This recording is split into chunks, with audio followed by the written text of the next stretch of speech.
Mhm. We are live with the Be Real, Get Real podcast. I am your host, Nancy Matthews, one of the founders of Women's Prosperity Network. And we are here and bringing you this podcast of real women sharing real stories about their lives, their experiences, for the purpose of lifting you up, giving you hope, and giving you courage to get out there and share your story. Today, I have the absolute pleasure of welcoming Debby Montgomery Johnson, who is going to be sharing her real story today. Welcome, Debby. I'm so happy to be here, Nancy.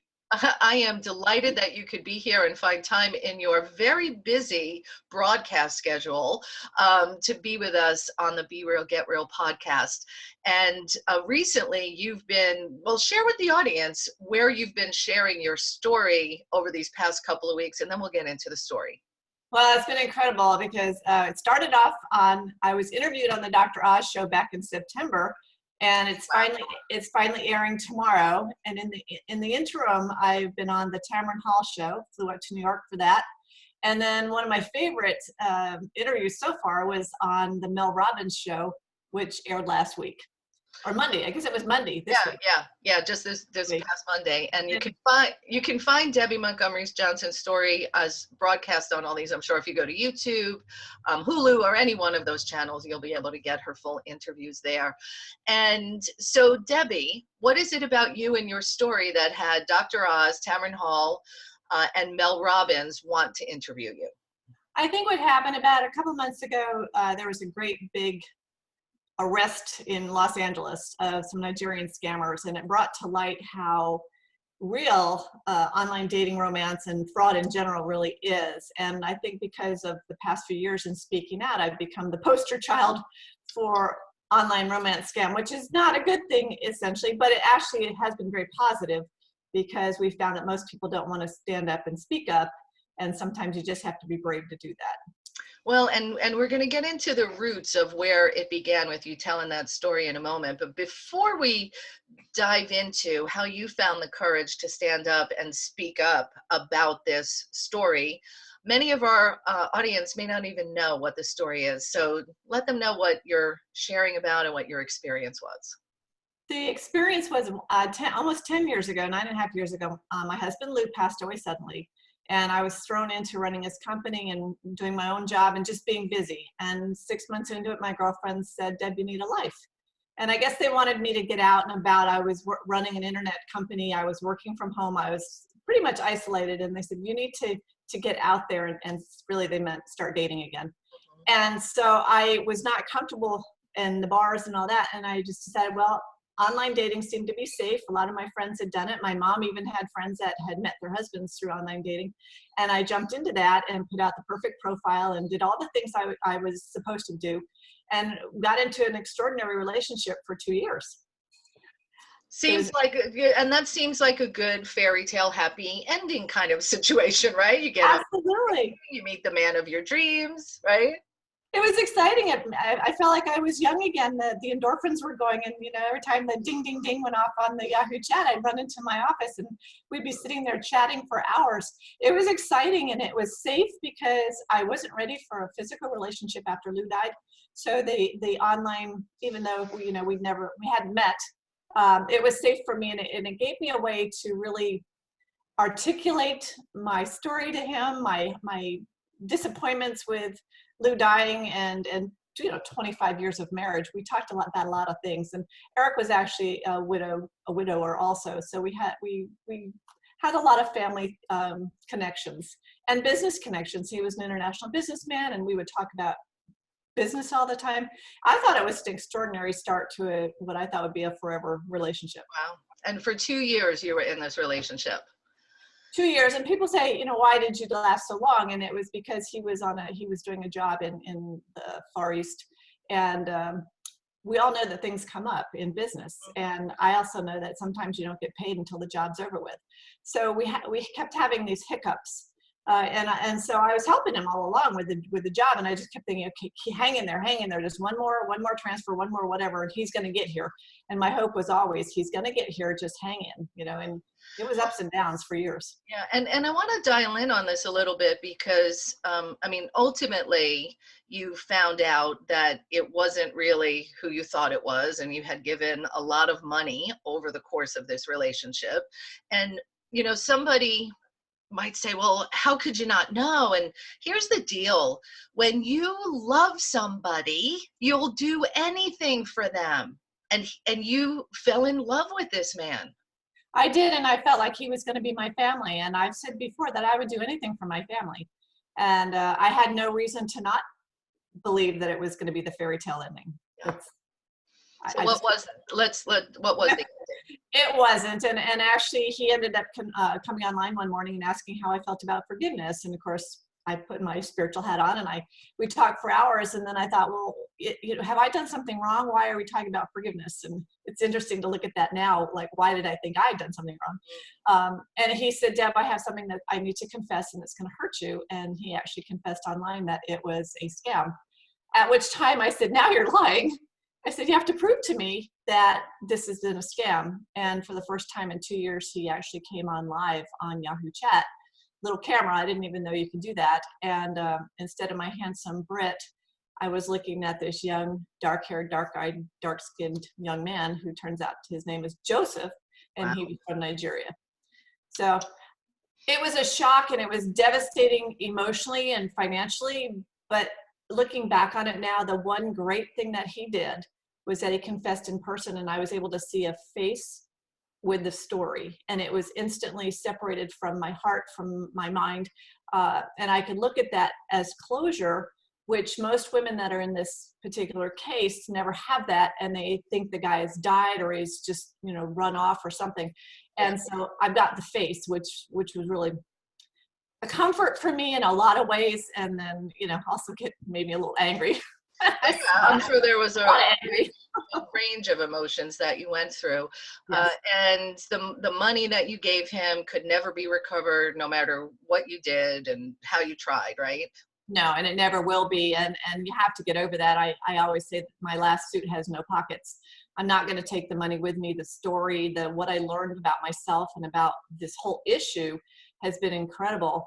And it's not about the money. And today it's not about the money either. Of course, I'd like to have that in my bank account or in my corporate account or whatever, but it's all about relationships. And someone said the other day that relationships are the new currency. And unfortunately, in this particular case, a false relationship turns into a really bad currency fraud. Yeah. But it was an extraordinary experience all around. Yeah. So I want to take us back to, he reveals himself on the camera, and I would imagine, my emotions, and I went through my own kind of scam with somebody, which was, not as in depth or as much money as yours. But after I was taken, I felt like I was an idiot. How could I be such a fool? How did I fall for it? Like, I had all kinds of self-blame and shame going on around this. And I tell me a little bit about that, and then how you manage. You are out there being a champion so that other people can recover from this and hopefully prevent it. So tell us that bridge. The hardest part is forgiving yourself. Yeah. And I went through the same emotions you did. It's just like, how could an intelligent, well-trained person be taken? Yeah. And I realized that I always say that my heart ruled my head. And our good friend Marty Ward said, Deb, it really wasn't that. It was that security part of your brain. Eric was security for you, financial security, emotional security. And so that's how they basically lure you in. But when I found out, it was the grief, it was the pain, it was the hurt. And I shut down. The first thing we tell people to do is report what happened. I called my mom and dad because they were part of it too. And we went to the FBI. And as soon as the FBI said that there was nothing they could do, I shut down. Yeah, I was crawl back in my little hole. That's where the woman behind the smile came about, because I just put on the smile and pretended to the world that everything was fine, and it just didn't work out with him. But inside I was just dying. And it was so tough because I was running my internet business. I was home alone, And I didn't want to talk to anybody about it. And I couldn't share it with anybody because I could feel the shame blame going on, Right. and the shame game. And I didn't want to deal with that. But it was very interesting that when I was at speaker training a few years ago, and I was sitting at lunch with a couple of the girls, and somebody mentioned online dating, and I rolled my eyes at them, and they said, "What's that about?" And I felt comfortable at that moment to tell those girls what had happened. Well, and let me give a slight backstory to that. So this was you were attending our speaker training event. So we have a 2-day speaker training, and you came for the purpose of using speaking to grow your internet business. You were going to get out there. You were going to speak more about it. I mean, that's why you came to this event. And I say this because the universe, God, works in mysterious ways, right? Absolutely. And one of the things that we really focus on at this speaker training is that when you're speaking, you got to share your story. You got to tell about yourself and be authentic. So you're sitting at lunch, and like all of this framework is going on around it. You roll your eyes, and then, you know, I think it was Nancy, another Nancy in the group, that said, "What was that eye roll all about?" Right? Right. And it was tough because I was struggling at that speaker training because I really wanted to own the company. You know, it was Lou's business and he had the diseases and whatever. So I got thrown into running it, but I didn't have the passion for it. And I was trying to figure out, how can I make it my story? How can I be the expert? And then when I started talking about my story, it was just so natural. It was so empowering. So, you know, once I brought it out and I got the heads bobbing, and then Nancy said, "Deb, you have to tell this story because my mom was taken." And then I think you came in and I heard your story, and then Trish, and I'm like, "Okay, Deb." So that's when I say, put on your big girl panties and realize that it's not about you anymore. But I did realize at that point too, that by speaking up, I was able to separate myself from the hurt and what really happened and get empowered by it, because I knew that I was going to be helping one other person Yeah. by speaking up. Yeah. And that's how I still feel today. And this national television stuff is terrific, but I just want to be there for one woman who is going through the same thing, feeling that shame game and not wanting to speak up. And it was amazing. I left the Mel Robbins show, and I got a LinkedIn message on my way to the airport, and it was a woman that was a financial advisor in New York City. And she said, "Deb, I only lost $360,000. And I'm like, only? Right. No, only. Yeah. Because she was comparing it to mine. And I was like, it's got nothing to do with the amount of money. It's what happened. But she couldn't tell anybody because she might lose her job. Right. She's in financial services, right? Exactly. How could you ever tell anybody about that? And again, I think that your courage and strength and sharing your story, and this has been over time. I think that first aha realization was either 3 or 4 years ago, right? It was 2016. 2016. So 3 years ago. The first thing you did was start working on your book, The Woman Behind the Smile. And then you developed a website, and you developed a coursework. You got involved with SCARS, the nonprofit, and you have been such a champion, and you have not sat down since you first stood up about this. And I really honor that in you. But there have been times when I've started to back off because I feel like, well, maybe I shouldn't be putting it out there. And as soon as I do that, then I get an email or a text from somebody that says, "Thank you for what you're doing." And that gets me all ginned up again, you know? Yeah. And it was funny because someone asked me the other day, how did the media stuff come about? Right. Everybody's probably asking you, can you get me on Dr. Oz? Well, they are, and I don't have the contacts for that. But where it started is I was at a meeting for the 211 helpline. I was volunteering on their annual committee, and a woman there happened to be working for the Palm Beach Post, and she heard the story, and she had a reporter. Well, the reporter called me and did a 3-page expose in the Palm Beach Post a few years ago, and that led to CBS Local picking it up, and then CBS This Morning picking it up. And once you get online, when their associate producers are Googling a story, you're going to pop up. And that's what happened with Dr. Oz and with Tamron Hall and all those. They had seen some other things already online. Right. And that was extraordinary because I didn't call them. They called me. And that was even better and totally exciting. Well, and that's, I think the part of the lesson here is there's so many people who do have stories to share, and they're trying to get it out there. Just get out there and share your story, and take it the way Debbie does is, I just want to impact one person. So every time you do a Facebook Live, every time you're at a speaking event, focus on making a difference in the life of one person, and that seed that will continue to grow. And put yourself out there. I mean, I've done some neat things with the Awakening Giants, which was change makers in California. I literally jumped, and I put myself around people that I would not have met before. And it's gone to the group of girls over in Europe with the Pay It Forward series, and Kazia Luckett and Sammy and those guys. It's extraordinary, the women that have come into my circle of influence over the past few years. Because even though I was scared to bring it up, and even today, there are times I'm like, do I say it? Do I not? I was playing golf yesterday with some girls that really don't know me, but once they find out the Dr. Oz show's coming out, then they're going to say, oh, tell us about your story. Right. I don't open up about the story all the time unless someone asks me, what am I doing?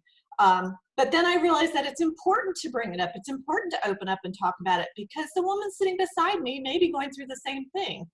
Or the other day, I got a message from a friend who she'd gotten a call from an 80-year-old neighbor who said, "Can you come over and help me take a picture of my credit card? I'm sending it to my friend."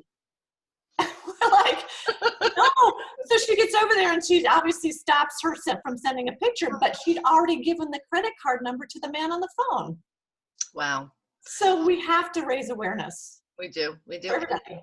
And so the process of having ongoing courage to share this story, because I would imagine there's been some backlash from this, and you could feel unsafe. Let's talk about that just a little bit as well, and how you deal with that part. Well, initially I had to change my cell phone number. So I have it on one of my banners, but I had to get a Google number because I was being called by scammers on my cell phone number. They even got me on my email, so I had to be really diligent in blocking certain emails, or obviously not responding to emails. I don't look at the stuff that's written underneath blogs or underneath, when it goes out on the news. I don't look at all the feedback. I was told that from the very beginning when we had the Palm Beach Post article. A girlfriend of mine said, don't look at what they're putting online, because the bottom feeders, as we call them, I mean, they were just cruel. And I learned from that point on that I don't look at what people are saying there. Now I look at my Facebook stuff. For me, it's pretty safe. But at this point, I do care, but I don't care what people are saying about what happened, and they could call me stupid or whatever. But again, it's for the one woman that it's going to help that I do it for. Because I know she's going to hear the story, and I know she's going to feel like she has a friend, or that someone who understands. And that's all I care about, is that one person understands that I know how she feels. A therapist won't know, the law enforcement won't know, but I know from experience how she feels. And that's what all of our stories are about, is us knowing and having the courage to share it with somebody else. Awesome. So as we're wrapping today, what would you say to a woman who's, hearing your message today, your story of courage, and who has her own story to tell? It may be about a totally unrelated thing, but something that's, on your heart that you've experienced that you're afraid to get out there and share. What would you say to that person? I want her to own the story. Own it. It's your life. You can't change it. And I was swimming the other day, and one of my old lady friends said, "You're sure making a lot of lemonade today." From lemons, right? From lemons. I was making a lot of lemonade, and I'm, national TV making a lot of lemonade. Just realize that your story is probably not unique, but it's important that you share, because someone else needs to know that they're not alone. And it's very empowering to share your story. And when you see the heads bobbing, it just feeds into your heart, and it is so worth it. We're not here to be on our own. And I love your story, the one. We are to be the one for that person that really needs to hear our story, and not the guys that are naysayers. We don't need to be the one for them. But there is somebody out there that we need to be the one for, and our story is the one story for them. Yeah. Beautiful. And then, the other thing I would add on to that for the person listening that is looking for that courage to get out there, don't do it alone. Surround yourself with people who will believe in you and support you. Debbie's a part of Women's Prosperity Network, which is a amazing foundation of support.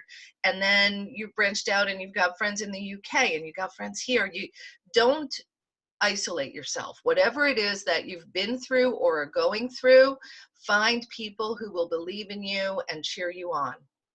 And it may not be your family, it may not be your best friends. You have to be aware that sometimes those people are the ones that are the worst for you at that moment. Find someone that you really trust and can give you the encouragement to move on, because as soon as somebody says something to put you down, then you shut yourself off. Then you put up that smile and you hide. And you'll never heal from what happened if you're hiding behind your story. You just never will. So forgive yourself first. Forgive yourself first, and then forgive somebody else if you need to. Yeah. And I know if they go to your website, you have kind of a little guide for them to help them. So let our audience know where they can grab that and what it is that you have for them. Well, I have the 7 steps to standing up in your power, and it's a free download on thewomenbehindthesmile.com. But the most fun that I have on the website are the blogs that we've been able to write in the last couple of years, because it's really opening my heart up and my story up, not just the scam, but life. And so I think we get so much wiser as we get older, and there's silly things that are on there, but really fun that might resonate with whatever they're going through. Beautiful, beautiful. Well, thank you so much, Debbie, for being with us today, for having the courage to continuously get out there and share your story, because it's not just one time. You've been out there, you've been a champion, and I have seen your amazing growth and your strength and the impact that you've made in literally thousands, if not millions of lives at this point. So thank you for being here today and being part of Women's Prosperity Network. Well, it's my great pleasure to be part of it. And thank you so much for having me today. You're welcome. All right, everybody, we'll be back with another Be Real, Get Real podcast. And until then, get out there and make it an amazing day and own your story and share it with another to make an impact and a difference in their lives as well. Bye-bye, everybody. Bye, Deb. Bye, dear. Thank you.